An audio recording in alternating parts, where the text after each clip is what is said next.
Hello, everybody. Thanks for being here today. It's a pleasure to be at the Android Makers here in Paris after all this crazy time with the corona restrictions and traveling. And we're going to be talking at this session about Android benchmarking and other stories that are also related somehow to benchmarking, such as profiling and stuff.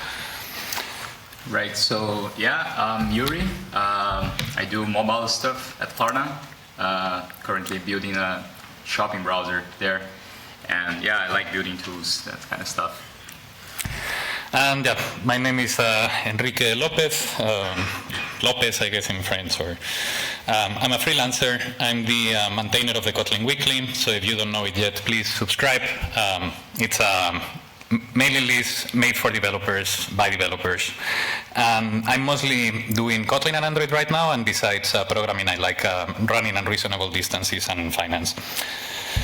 And first an introduction. What is benchmarking? What's the definition, etc.? So I found a few definitions on the internet, and one of them would be this one. Benchmark is the practice of comparing business processes and performance metrics and best practices from other companies. Things that we are typically measuring are quality. We need to make sure that our software has certain standards being fulfilled. Time. We need to make sure that our software is efficient and is not getting into loops and having any problem on performance or bottleneck, and of course cost, which is very related to time as well. This is a definition from Wikipedia, a little bit general. But this is Android Maker, so we are trying to put this into the context of Android development. In this case, there is another definition that lies somewhere on the internet, and it's this one. Benchmarking is a way to test the performance of our application. We can regularly run benchmarks to help analyzing and debug performance problems and make sure that we are not introducing regression in recent changes. We will see later in the second part of the presentation why this is important. A regression is understood as a worsening in performance and timing and cost of the app. This is the official definition that you can find on the Android documentation. Now, we mentioned other stories, and there are other stories in this presentation that we would like to introduce. One of them is profiling. What is profiling? It's a form of dynamic program analysis that measures, for example, things like the space that an app needs to run, the time complexity that a program it's having when it's being executed, the usage of particular instructions, etc. Again, from the Android documentation. Now, more particularly, let's talk about the Android universe and the frameworks that we're using. When we talk about benchmarking on Android, we have right now three main legs that we will be using. One of them is micro benchmarking, which you can assume because of the micro prefix, it will benchmark sort of smaller components. Macro benchmark, that's it from the macro perspective, so components that have more complexity. And JankStats, which is a library that was very recently announced. Now, profiling. Profiling, as mentioned, is measuring some of the capabilities of our app, time and cost that is taken to execute. And for this, we will be using the Android profiler, which is available since the Android Studio 3.0. It actually replaced the Android Monitor tools, which was a standalone panel that we used to have start and had a lot of things about network usage and memory, etc. And right now, what we can profile, it's things like the CPU, the memory, the network, and energy, and this is very useful for identifying performance bottlenecks. Things like the app is taking a long time to get started, or there is this part that is taking a while to finish, or we see that memory consumption is going high in this particular feature. We can see, this is an example of the profiler screen, and we can see on the, not sure if it's super big, but the point number one is shows the process and the device that we are currently profiling. In the point number two, we can choose the session that we are actually profiling, and we can also switch between sessions, which allows us to keep a few of them running in parallel. You can see on those graphs, they over time will grow quite a bit. So with the buttons on the number 3, we can zoom in and move through this timeline, which is on the section 4. We can see in this particular case CPU, and anytime there is an event, this graph will keep evolving and moving. A little bit more in detail, this is the memory section. We can see here on the bottom panel that we have the objects that are being collected, and we can see that we have a few strings and longs and whatever. This helps us to identify what's currently in memory and if there is any problem while executing a function, etc. And this is a little bit more detail of the graph of memory itself. We have a button at the top, the number 1, to force a garbage collection. When is the same when we do system.gc, we start the garbage collector that takes whatever is in memory at that time and dumps it so we can analyze it. Then we have a button, the number 2, to capture the heap dump, and a drop-down menu on the position number 3 that allows us to specify how frequently the profiler will be actually capturing memory allocations. We can also zoom in through this graph, and we have a code color here that we can, here we can identify actually how much memory is being used by certain categories. The dash line that we see indicates the number of allocated objects that we have on memory, etc. For energy, so this is to identify the current amount of energy consumption from a device. Similarly, we have the timeline where we can see how the memory consumption on a given device is being increased by running certain tasks. This is very interesting if you haven't used it, because you can try to do something like downloading a bitmap and process that bitmap, or save the bitmap on your storage, and you will see that you will have unexpected peaks on the energy. Now, moving from profiling into micro benchmarking. So we said we have micro and macro. Micro is going to help us to quickly benchmark our Android code, Kotlin on Java within Android Studio itself. Google recommends us to profile the code before we start writing any benchmarks, and the reason for this is that this will allow us to see exactly where are the bottlenecks and what do we need to start optimizing and tracking. So we don't want to do it blindly. We don't want to start trusting our instincts. We want to take a data-driven decision, which means first goes profiling and then goes the benchmarking.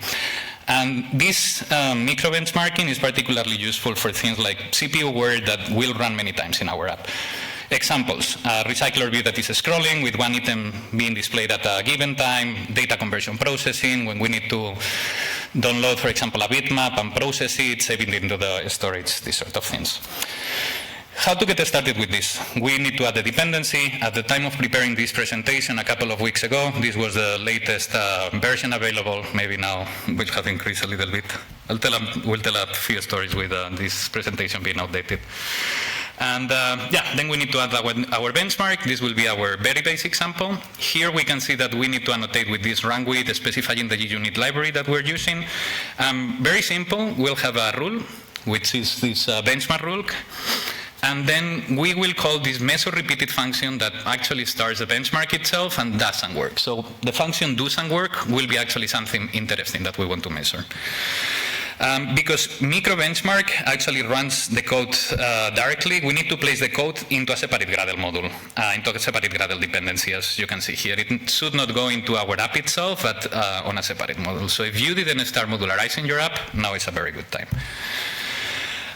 Let's gonna see something a little bit more complex, not just the hello world that you see in all the tutorials. So in this particular case, we could have, for instance, a function that is gonna calculate a random number. Then we're gonna have an array, and we start copying items over that array. And we can, for example, start benchmarking a quicksort algorithm. You know, the one that they ask you in interviews that you never implement by yourself. So in this case, you see that we will have the benchmark rule calling this measure repeated method, and then inside we put the stuff that we actually want to benchmark. In this case, we are going to have the list, and then we're going to apply the sorting algorithm, and then later we will run a test to make sure that it has been sorted. It's very easy to run them. We can just call connected check to run all our benchmarks, or we can do it specifically for classes or given benchmark functions that we have created, which will be very useful later to connect this with CI/CD. My colleague Iury will go deeper into that part.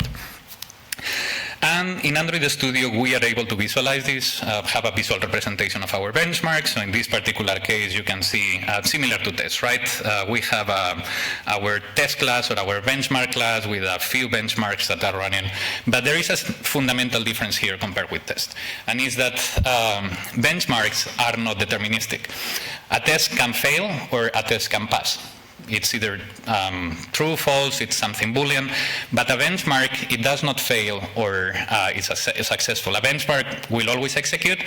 It will just change the amount of time that it requires to run a piece of code. And that's what we are connecting later with regressions and how can we measure that our code is not getting worse, it's getting better over time. And for that effect, you can see here that we can see the amount of time that it takes to run a particular benchmark. That's something that over time we want to track and analyze. Macro benchmark are the older cousin of the micro benchmarks. They serve to test large use cases of the app. So in this case, it would be some more complex things, such as the application startup time. So for example, if you're doing a lot of manipulations, network requests, data handling at the beginning, it's a very good use case that to benchmark complex UI manipulations or running animations, etc. In order to benchmark an app, we need to make the app profilable. So this enables actually to read the detailed trace information on our app, which means we would need to add this into our Android manifest, and then we're ready to go.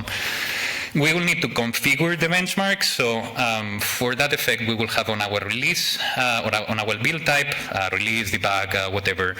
And then we will have this benchmark annotation in our Gradle file that inits the particular benchmark using a given build type. That's useful because sometimes you want to apply the benchmark on the release one or the release type or the debug type or whatever you need to track. Then we perform the Gradle sync. Hopefully it doesn't take too much. In the case of your particular app, we open the build variants panel, view, build parent, build variants. And we need to make sure that we are selecting the benchmark build variant for both the benchmark itself and our app to make sure that we are testing the correct variant of our app. Then this would be a basic sample as well. We have here a benchmark rule. See that the difference in this case is that we are this benchmark rule is actually from the type macro benchmark rule instead of just the simple benchmark. In this case, we're going to create a function called startup. Here we are calling the method repeated, and we're passing a few metrics here. You see the package name, the iterations, setup block, the metrics. That's important. We'll go with that later. And then we start our activity and start measuring exactly how long it takes the startup. We actually have three different metrics. We have the startup timing metric, which unsurprisingly captures app starting metrics, frame timing metrics. It captures timing information from frames that are being produced by a benchmark, such as scrolling or animation. And then we have the trace section metric, which at the time of this session is still experimental, and it captures the time taken by a trace section on our app. Now, same thing as before, we're able to see the result of our benchmark with a given time, and very interestingly for this case, we will be able to get a JSON file. The JSON file gives us information about the device, where the benchmark is running, the capabilities of the device itself, and then it takes particular information, specific information about this given benchmark. So you can see things like the name of the benchmark function, the parameters that we're passing, the metrics that we're taking, and this is what later on we will use in order to analyze potential regressions on our code. And last leg of the benchmarking on Android, JankStats. It's a very new framework, 9th of February 2022 when it is announced. I remember I actually was handling an internal session on the 10th of February, and the night before when I was practicing, I saw this framework on Twitter, and I had sort of prepared the presentation the night before, so thank you. Yeah, it's built at the top of Android, and it uses actually in-app benchmark. It would work like this. We will have, in this case, we will have our activity. When it's creating, we are creating a JunkStat object. We call the function create and track, and then we can start passing the whatever. We initialize the JunkStats for this particular window, and we will start getting metrics. But we also have the option of reporting. So the JankStats library reports all the data tracking for every frame to this on-frame listener that you can see here. The apps can store and aggregate this app as well, aggregate this information for a given app. We can see here that in this on-frame listener we are doing something very basic, just logging, but we ideally will be doing here most of the magic. And when we want to aggregate, this is something that we would like to do at some point. We will, instead of creating the JankStat object, we will use this JankStats aggregator. Here you can see that our sample activity is creating this JankStat aggregator object that can essentially like put data together and report it instead of doing it as it happens. We will have this is tracking enable that we can activate or deactivate, and it will serve us to keep the JankStats object alive or tracking or not tracking. So yeah, we see that we have this frame data that is actually the data that JankStats it's actually managing, and we have things like the frame, the time the frame starts, the time the frame ends, whether this is Jank or not, and a list of states given by the library itself. The state can have a state name and a particular value for that one. And now we want to put this together and see how we can use those libraries in CI/CD and be able to identify regressions. And my colleague Iury is going to explain that greatly. Okay, so yeah, so this is my first talk in Europe. So yeah, please bear with me. But yes, thank you. All right, so. My colleague here, Enrique, he's just presented basically like the tool belt, like all the tools you can use to find performance issues on your app, right? So now I'm going to talk about how you can use these tools and how can you infer some meaning out of them, right? So just trying to go over the basics here, like detecting regressions in CI. So CI, continuous integration, yeah, that thing that prevents you from merging your code, basically, right? And regression from the dictionary, this is a noun, return to a former or last developed state, but it's not what we mean in this case, right? We're looking for performance degradation, issues with your app, basically.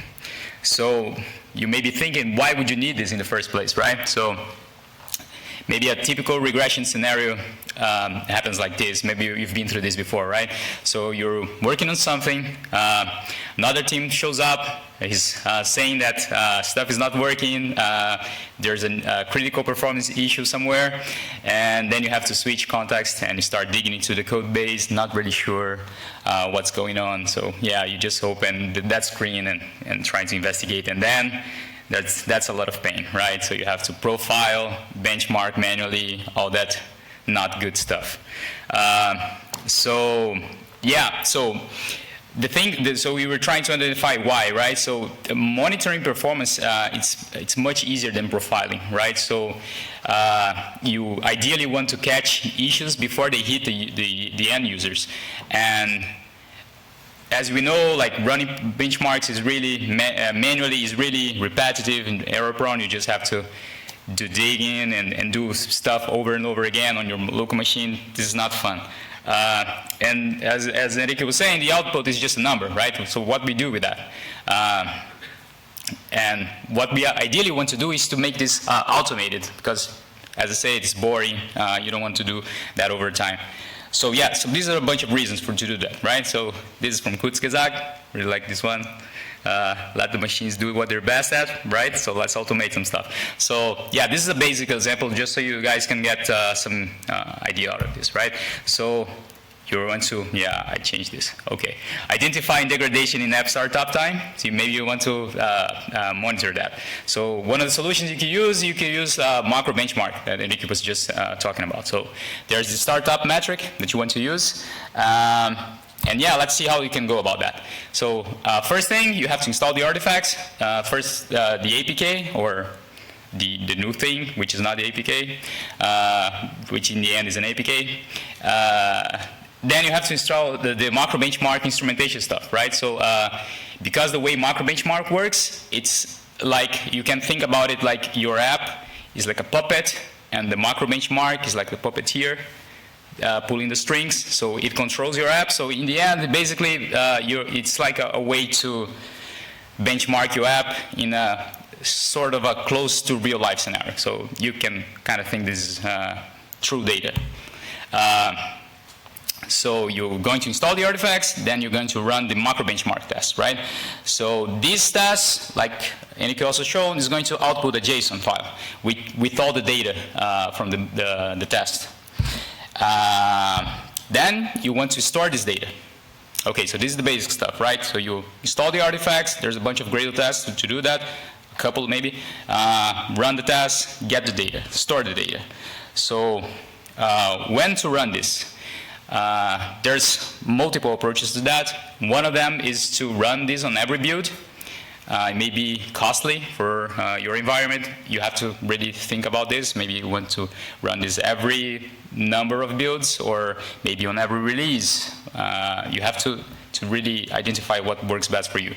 And where to run this? Ideally, you want to run this on real devices. Okay, so you want the real devices will give you better results, more close to life results, and you can use something like Firebase Test Lab for that. And you, as I said, you want to store something, right? So what to store, the performance metric that you're focused on, those times in milliseconds, maybe. Also, really important, you want to store the corresponding build number, or maybe the commit hash ID. So like, imagine you have a CI pipeline, so every build, maybe every build has a number on your company. Maybe you're using that. Maybe you just want to use the commit hash ID of that pull request. Anyway, you have to associate a timing value with a build or with a snapshot of your app's version, basically.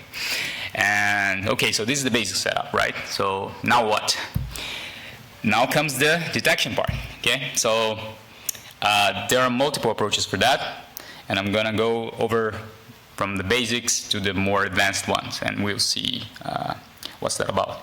So the most basic thing you can do is do something like this, right? So if the current build startup time is bigger than the last one, this is bad, right?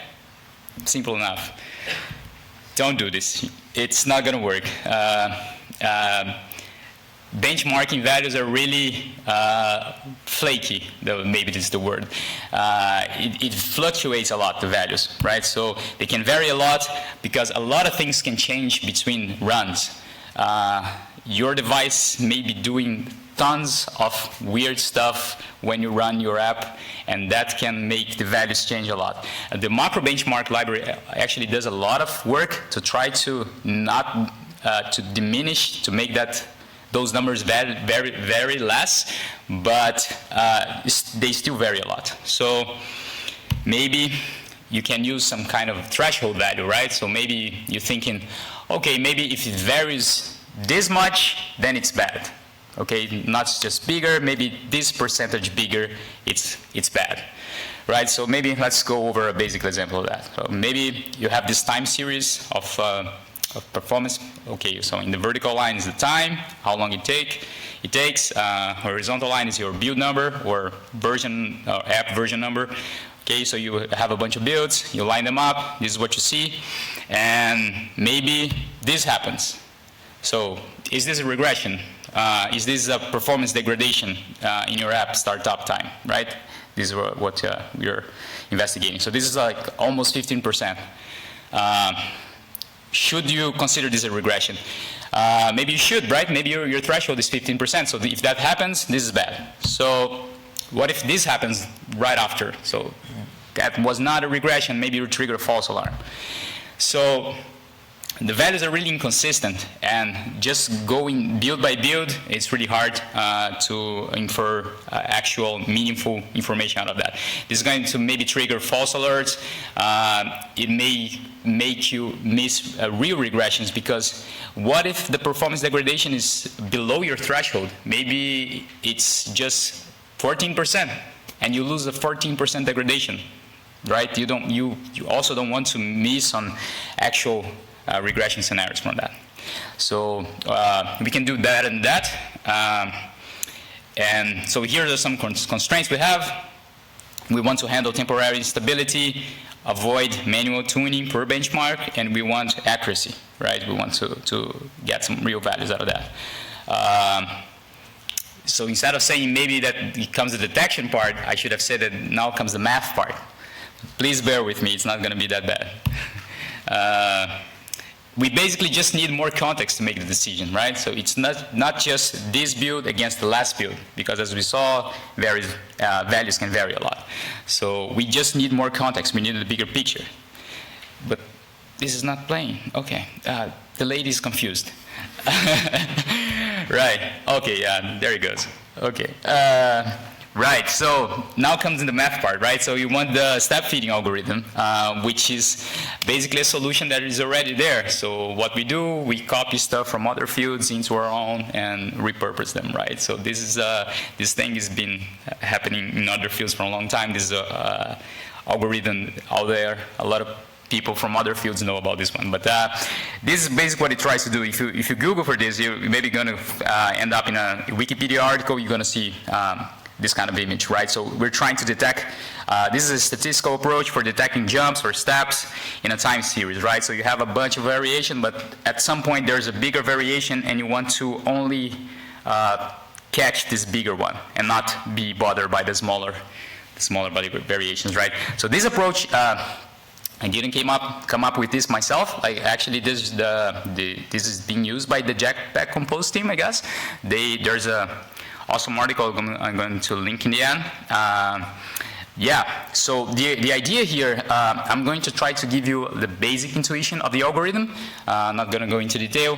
It's about 20 lines maybe. It's not that big, but it can get complicated to explain. I'm not that good of a talker, I guess, explainer, whatever. But so yeah, the basic intuition, right? So what we're going to try to do here is that we're going to try to create a sliding window. Maybe you saw this on lead code somewhere. There's this kind of approach, there's this kind of algorithm, and this one uses that. We can use that algorithm to implement this solution. So it's a sliding window. We're going to try to slide it across the time series of values, and we're going to try to identify when actually there's a real problem. So this will give you the context. It's going to get better, sorry. Right, so imagine if you have like this data. This is the median code startup time. So it's the median value. You get this from the macro benchmark library, okay?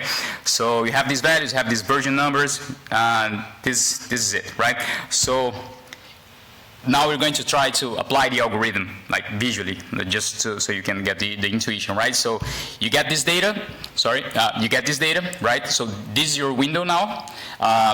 Imagine that every time you open a pull request, every time you trigger this build and you run the benchmarks, you're getting these values, right? And you're storing them. Just imagine you have that set up.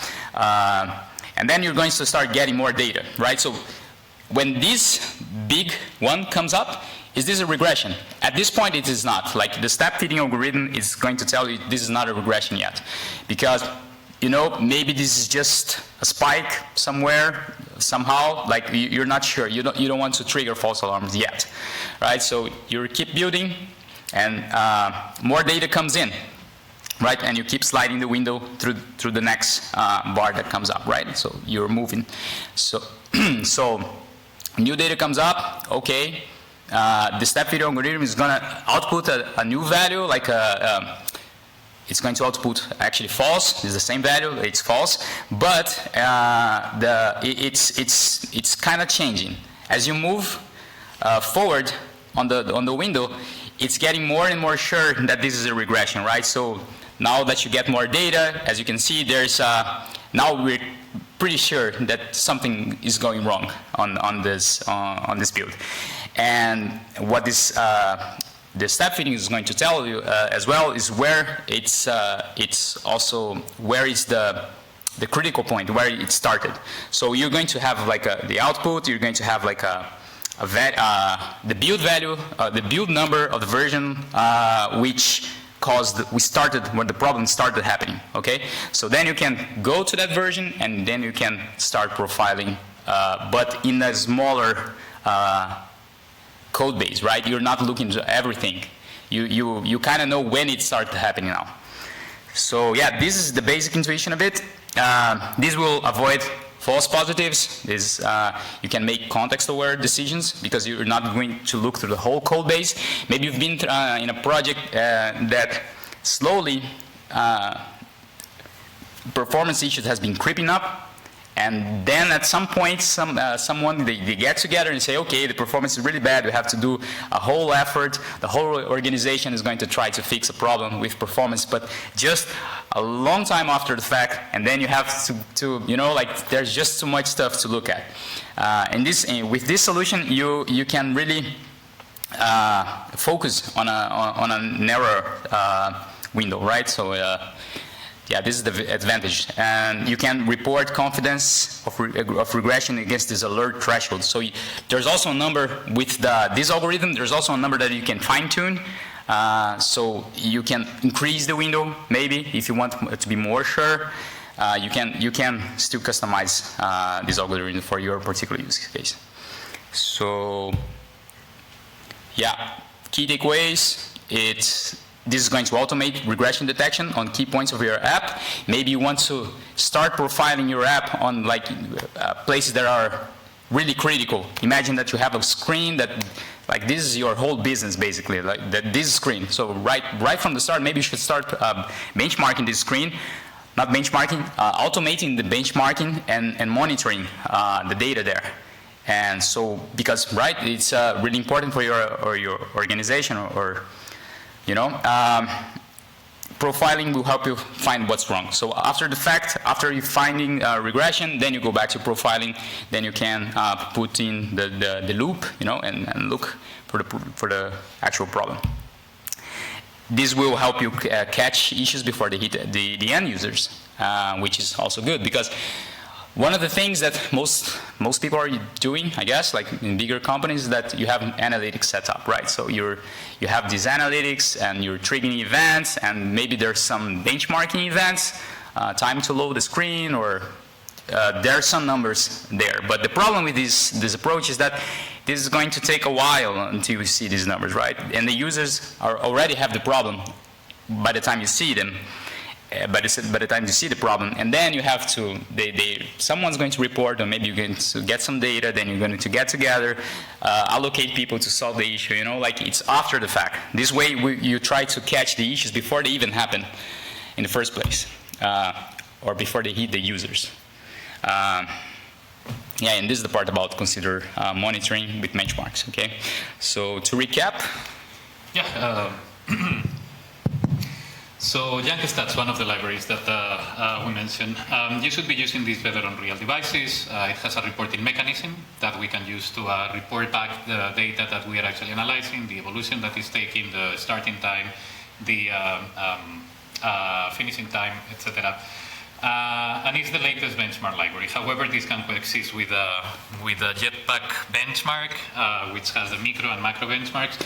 I actually had here in this particular slide a note saying this is not updated, but I was checking today the slides and checking a little bit the repository, and Google has completely revamped this the sample demos they have on macro and micro benchmarking. So if you want to Google something like micro, macro benchmark samples GitHub, you'll see a lot of examples that they have from a couple of weeks ago. So now I have eliminated this section, and I can say that it's up to date.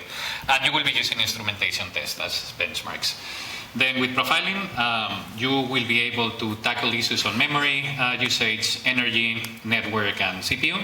And you should be using this to identify bottlenecks and then implement your benchmarks and then loop around this. So we have the benchmarks. We need to see if things are getting better or worse, and when this is happening, go back into the cycle of profiling again and see how they're playing the detective role on the app. And detection on CI, it was just right now, right? You still remember? Yeah, the naive approach might not always work. Step feeding is interesting. It's definitely worth to look at. Internally, we're still investigating, still trying to see what's best for us, works best for us, for our particular team. But yeah, there are great resources. There's a great article by Chris Craig on the slides. I left the link there for the resources. Also for benchmarking official docs and JankStats. You can see the algorithm there. It's even written in Kotlin, so you can take a look. It's not complicated at all. So yeah, and if you guys want to give us some feedback, you can scan this one, answer our feedback, and yeah, that's it. Thank you.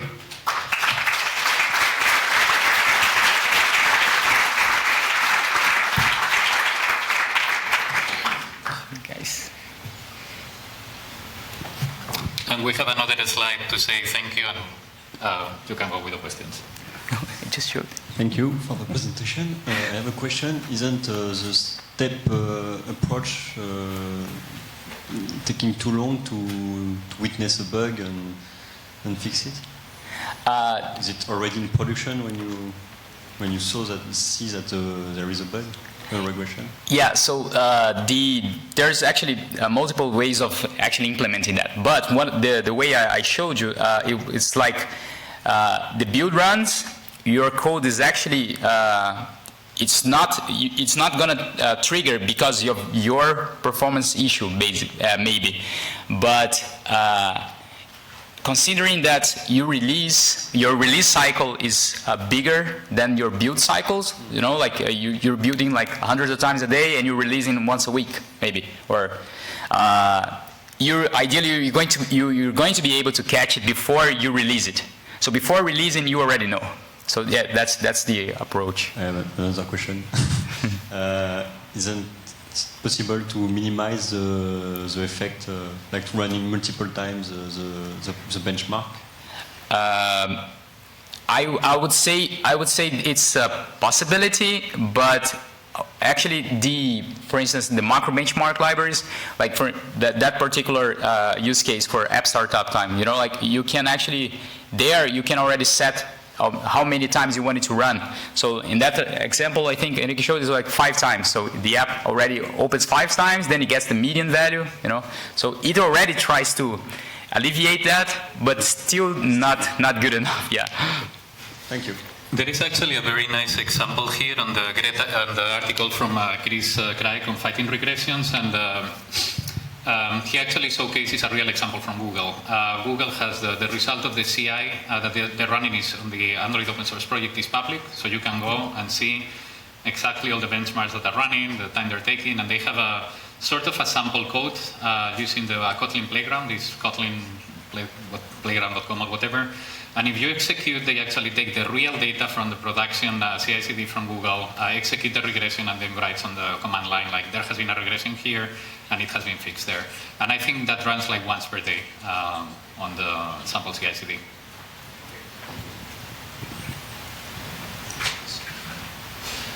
Hello, thank you for your talk. You mentioned it's preferable to use real devices. Where? I'm here. Okay. Do you have any tips on that, like on the type of devices? Do you use like a device farm, or do you maintain the devices yourself? Right, yeah, great question. Usually it's Firebase Test Lab, because you can basically set up a huge array of devices there. I don't know of other approaches actually. I think there are, but yeah.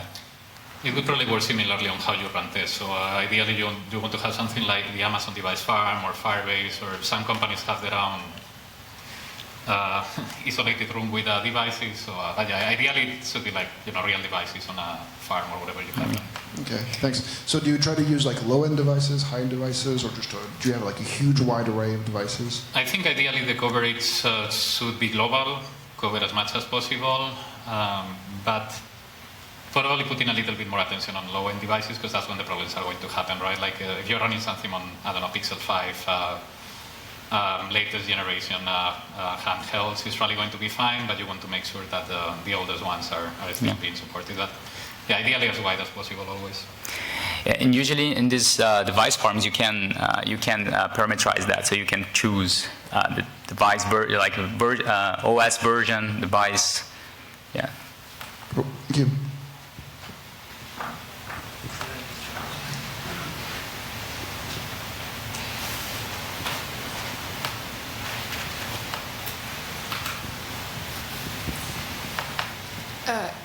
Thank you for your talk. And in your example, you showed some instrumented code, I think, for JankStats. I was wondering how intrusive it would be to have proper instrumentation in order to benchmark properly. How intrusive is it, and is it really needed? Sorry, could you repeat it? Yeah. In your example, I think I saw, if I understood correctly, that you had to instrument the code in order to have data for JankStats, for example. Mm-hmm. How much instrumentation is required to get proper benchmarking? Is it specific to JankStats, or do you need to instrument your code very much? You would pretty much rely on this frame data classroom here. So, ideally what you're doing is, you have like you're going to be like targeting whatever operation that is happening with certain frequency, using the frame data on this on this classroom here, but this doesn't differ too much from an instrumentation test. So the same practice you're already applying on your given instrumentation test, I think that's pretty much translatable into JankStats.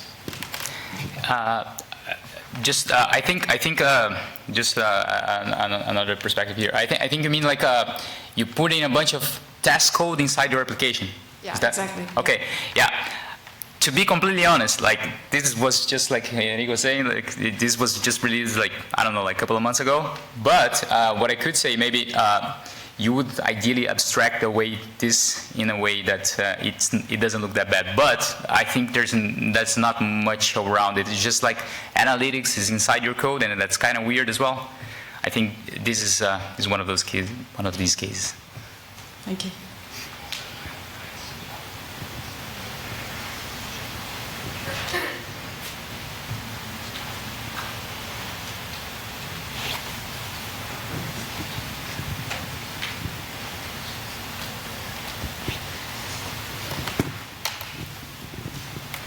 Thanks for your talk.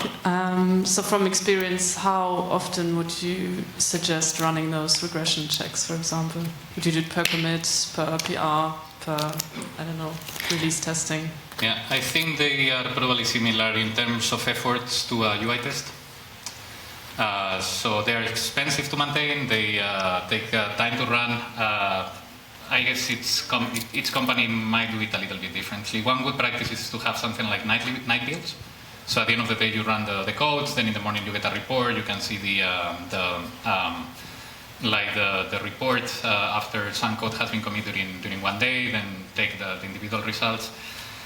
Some companies run UI test on each merge. It will depend a little bit on your process. Yeah. In general, what we've seen also after doing some research, you can probably rely on a less frequent approach, because this also should probably, similarly to the UI test, they should not break a build or cancel a build differently from unit test. Like if a unit test is failing, something might be really wrong with your app, you need to fix it. But sometimes a UI test might be failing, it might be flaky. We know also that the benchmarking can be flaky as well. We might be having some false alarms, so it's not something that should per se stop any release process. So nightly builds is probably good. You need to check with the particular release process that you have on your app a bit more frequently, but probably like once per day is enough. Yeah. Thank you.